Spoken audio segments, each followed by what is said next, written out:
terima kasih atas kehadirannya. Hari ini saya, Tiastri Maharani dan Bu Febrianti akan mengimbaskan materi TGP pembelajaran berdiferensiasi. Oke, seperti ada kata pepatah, jangan tunda. Lakukan sekarang, selama itu adalah hal yang baik. Tujuan dari pembelajaran ini adalah pemenuhan kebutuhan belajar peserta didik berdasarkan gaya belajar, kemampuan, serta minat dan bakat. Yang kedua, modifikasi tujuan pembelajaran tanpa merubah capaian. Oke, asesmen awal, ini kita akan belajar tentang gaya belajar, tingkat pemahaman, minat, dan bakat. Ini setiap anak itu terdiri dari tiga gaya belajar. Yang pertama adalah anak yang visual, kemudian ada anak auditori, yang ketiga ada anak yang kinestetik. Nah, ini ada ciri-ciri orang-orang yang memiliki cara belajar visual. Yang pertama adalah biasanya dia memiliki sifat yang rapi dan teratur. Jadi semuanya itu dia hidupnya teratur, mulai dari cara berpakaiannya, kemudian mulai dari dia menempatkan bukunya, semuanya itu adalah cara-cara mereka untuk hidup rapi dan teratur. Kemudian berbicara pun dengan cepat, seperti saya juga, saya cepat kalau ngomong. Jadi berbicaranya bisa dia cepat. Kemudian perencana dan pengatur jarak panjang yang baik. Teliti terhadap detail-detail, jadi dia sangat mendetail masalah sesuatu, dia detail banget. Ini salah menurut sudut pandang dia sendiri. Kemudian mementingkan penampilan baik dalam berpakaian maupun presentasi. Jadi dia sangat-sangat mementingkan penampilan sendiri. Kemudian pengeja yang baik dan dapat melihat kata-kata yang sebenarnya dalam pikiran mereka. Jadi saking dia cepetnya dia ngomong gitu, kadang apa yang dikatakan itu kelibet ya.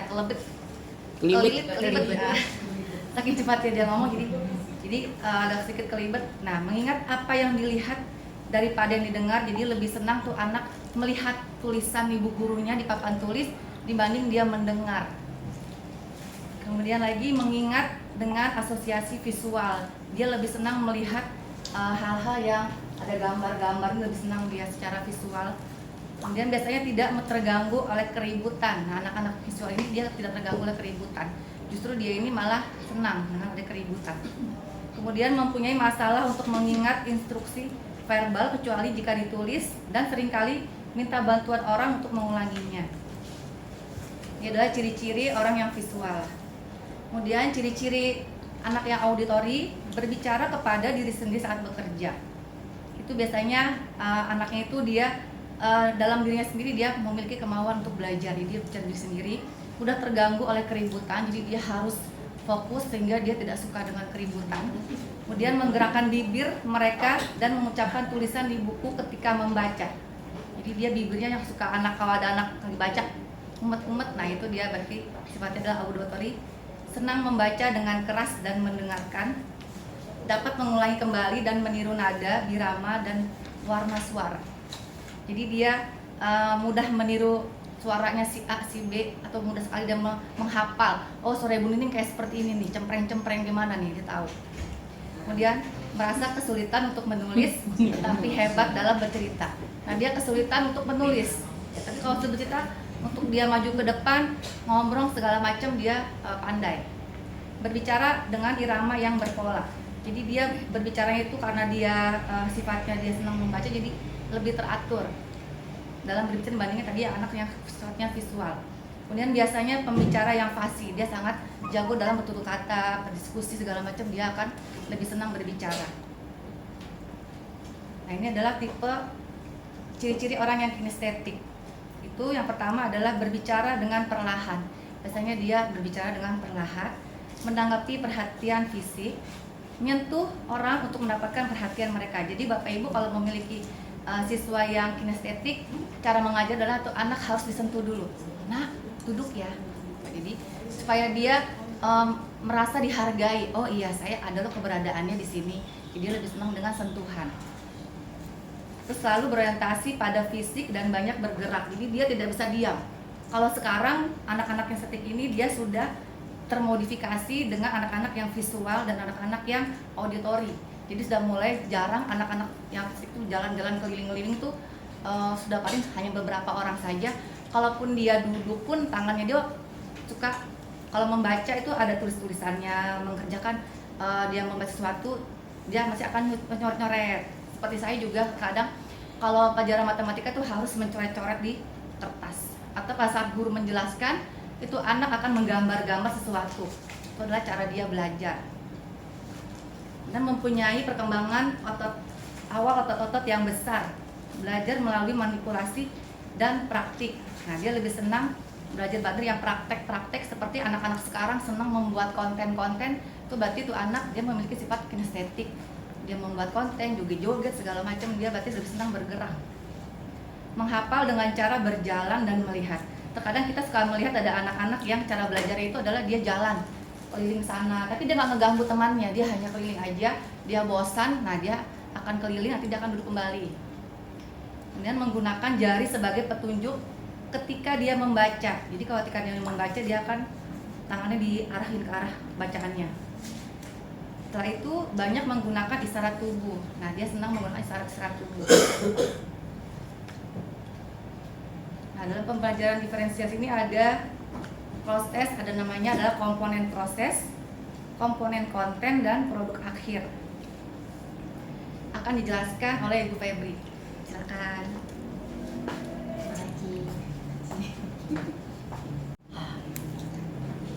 Assalamualaikum warahmatullahi wabarakatuh. Nah, ini saya akan menjelaskan tentang pembelajaran terdiferensiasi. Nah, di sini cara melakukannya adalah yang dimaksud terdiferensiasi ini bukan hanya konten saja atau variasi sumber belajar, tapi juga proses dan produk atau hasilnya. Nah, dari konten ini berarti sumber belajar. Nah, sumber belajar yang bagaimana yang akan digunakan dalam pembelajaran ini. Misalnya kalau untuk visual, yang visual berarti dengan gambar, dengan poster atau infografis. Nah, kalau untuk yang auditori berarti mendengarkan, misalnya menyimak cerita rakyat gitu. Nah, kalau untuk yang kinestetik itu bisa berupa drama, pementasan drama. Nah, itu sumber belajarnya. Nah, untuk prosesnya sendiri, cara belajar atau aktivitas yang dilakukan oleh peserta didik untuk menggunakan konten bisa memberikan pertanyaan berjenjang, terus memberikan fasilitas secara scaffolding dan menggunakan ikon atau visual. Terus kalau produknya memvariasi produk secara berjenjang, lalu memiliki pengaturan yang jelas, variasi produk, terus model atau contoh gitu. Nah, di sini kalau untuk produk, penyesuaian hasil belajar peserta didik, bagaimana peserta didik mendemonstrasikan, menjabarkan dan menggunakan apa yang mereka tahu sebagai hasil dari pembelajaran.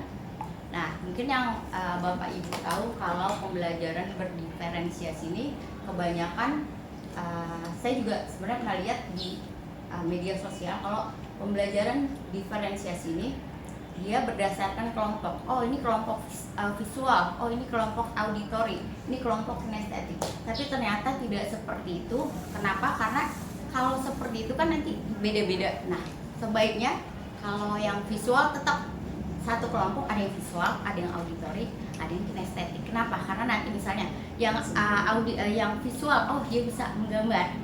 Kalau yang auditori dia bisa menceritakan karena dia kan terbiasa untuk mendengarkan. Nah, kalau yang kinestetik nanti bisa dirubah menjadi drama.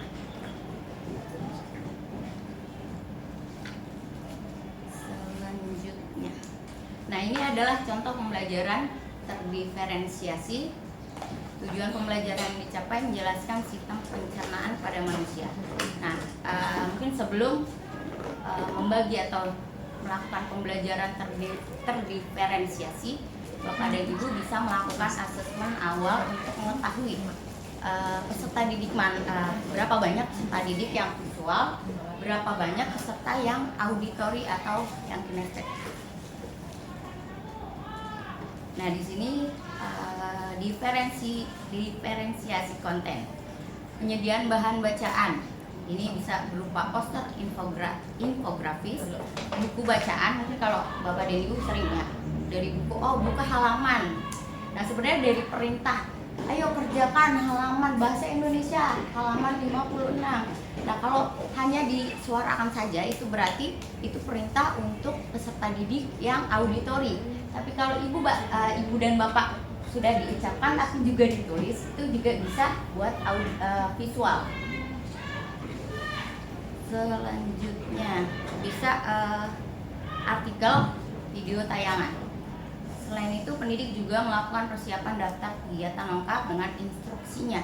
Jadi setelah memberikan perintah atau instruksi, nanti ada kegiatan yang harus dilakukan selanjutnya.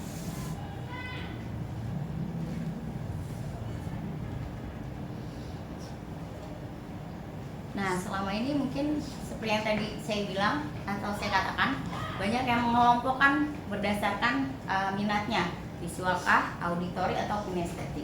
Nah itu adalah miskonsepsi atau kesalahan persepsi dari setiap bapak dan ibu gitu ya.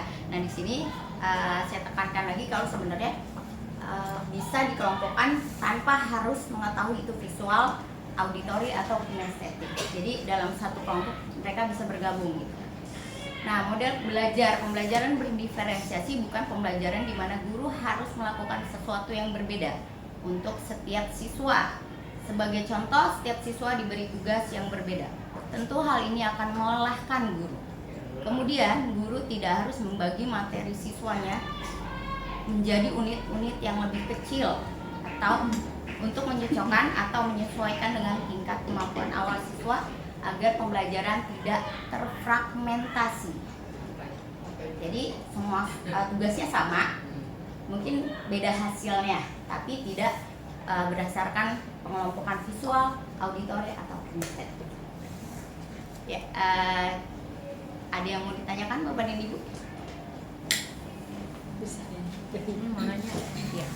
Berarti selama ini yang di medsos itu salah gitu ya? Ya, Kan mungkin banyak bukan salah, yang kurang tepat. Karena kenapa? Dia menyatukan visual gitu kan, auditori. Jadi kayak kan hasil akhirnya kan berbeda. Kalau di sini kan perintah sama, hasil akhirnya sama, tapi prosesnya agak berbeda gitu pengerjaannya. Oh ada yang nanti gambar, ada yang cerita, ada yang drama. Jadi maksudnya kan tadi kan dijelasin gitu ya tentang pembelajaran diferensiasi, ada kontennya, ada prosesnya, ada produknya. Tapi yang dimaksud diferensiasi di sini tuh maksudnya dari hasil belajar siswanya aja. Misalnya kayak visual, dia lebih condong ngegambar atau tulisannya lebih rapi gitu. Jadi prosesnya kan hasil sebenarnya dari kontennya pun berbeda ya. Kalau misalnya kalau yang visual kan lebih penglihatan, kalau yang audio mendengarkan. Jadi sebenarnya kayak perintah yang tadi saya contohkan, kalau misalnya ya buka buku bahasa Indonesia halaman segini-gini, kalau hanya saya lihat tanpa saya suarakan, pasti yang lebih ngerti. Konsen adalah yang visual, auditori, kinestetik, entahlah gitu kan. Tapi kalau misalnya kerjakan halaman bahasa Indonesia halaman 56, tapi saya tulis, berarti kan visual juga, auditori juga, kinestetik juga. iya, maksudnya yang saya mau nanyain itu penerapan suruhannya di kelas tuh gimana, yang benernya tuh gimana gitu. Sedangkan kan yang dicontohin itu kan rata-rata kan yang visual dikasih gambar, terus yang audio dikasih sound gitu, speaker. Nah terus yang benernya tuh untuk mencapai hasil yang terbaik dari pembelajaran itu tuh gimana gitu, yang dari pelatihan kemarin gitu sih. Itu aja Bu Fenty, terima kasih. Nah kalau kemarin sih kita dapetnya seperti itu ya, jadi kita tidak mengelompokkan berdasarkan visual, berarti kan hasil cuma gambar aja, atau audi cuma cerita aja. Terus kalau yang kinestetik cuma buat drama bentukannya atau gerakannya. Nah ini udah dijadikan satu. Mungkin di prosesnya kali ya? Di proses juga. Mungkin di prosesnya kali ya.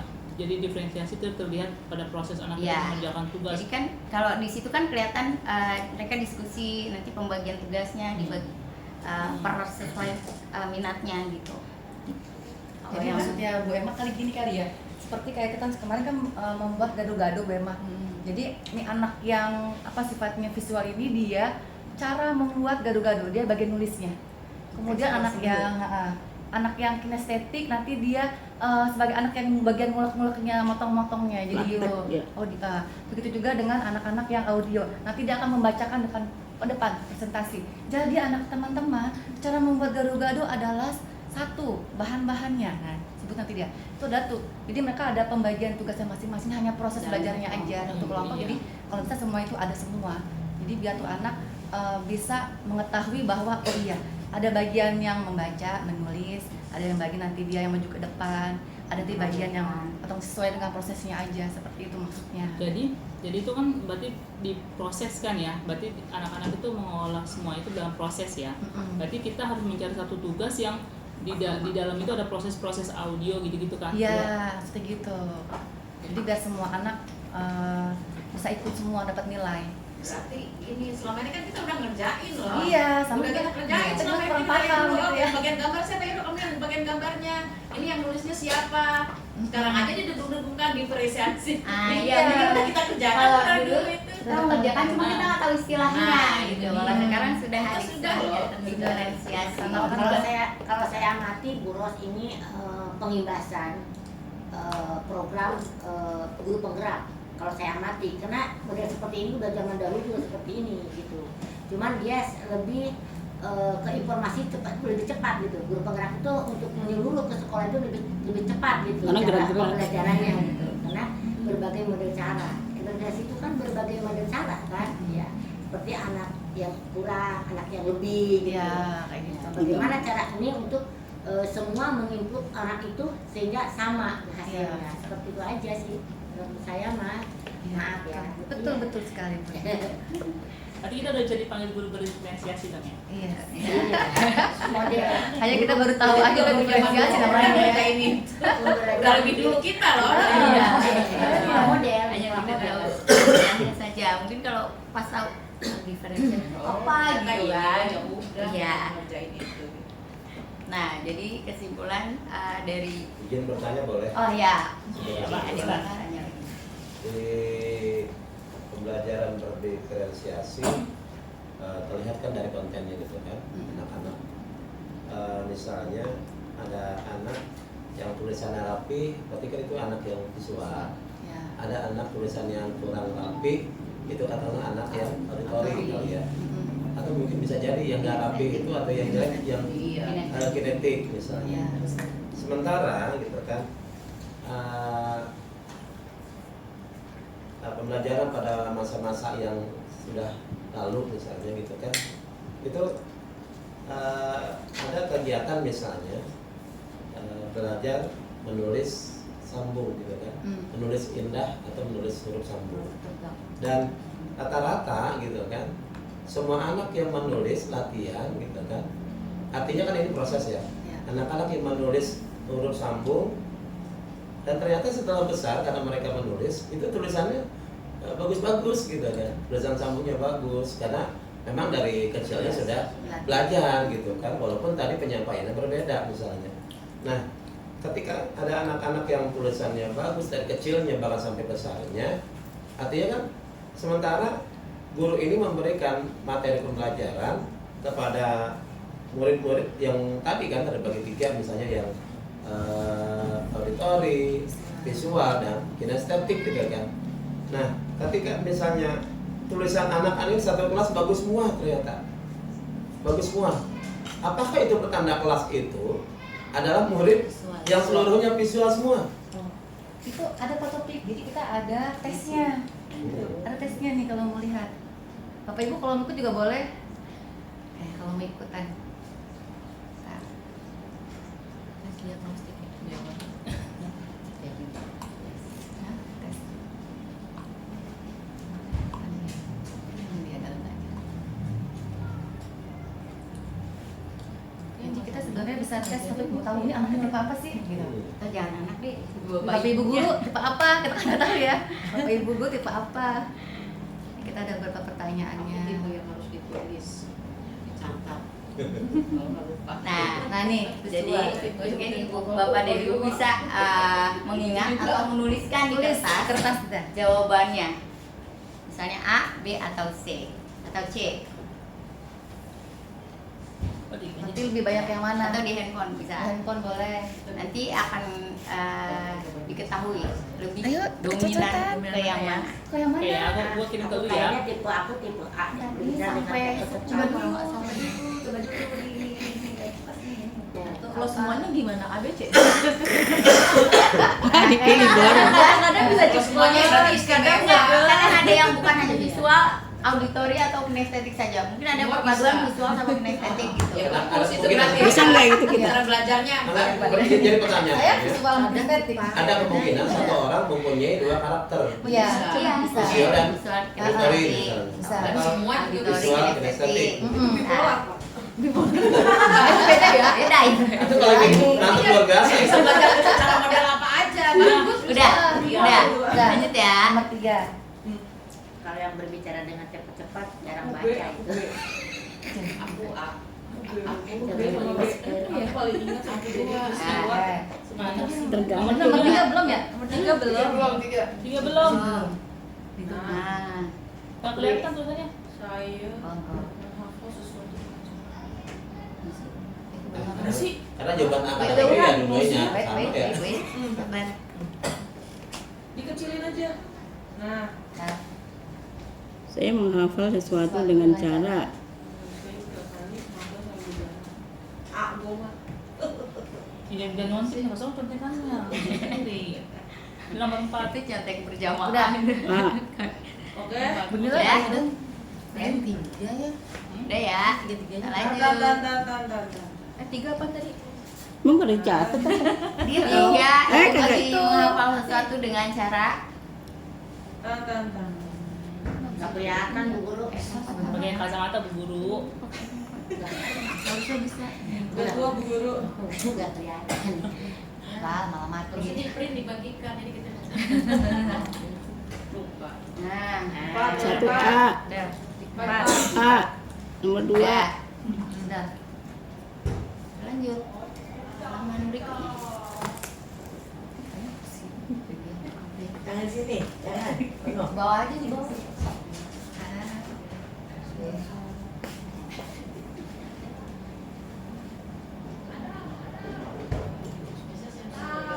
Empat C. Saya cek ya. C. Ah, ngikut kan? Nah, lebih bagus ditulis ya. Catet. Karena nanti ada ada yang nomor satunya karena Ya, beda nanti ulang satu lagi. dua itu beda. Ulang lagi. Dalam perjalanan belajar mereka. Metode ini adalah cara untuk menjangkau dan mempengaruhi setiap peserta didik di semua tingkatan.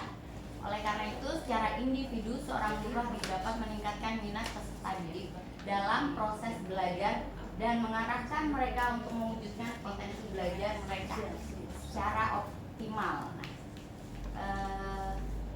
Pembelajaran diferensiasi itu dipersonalisasi.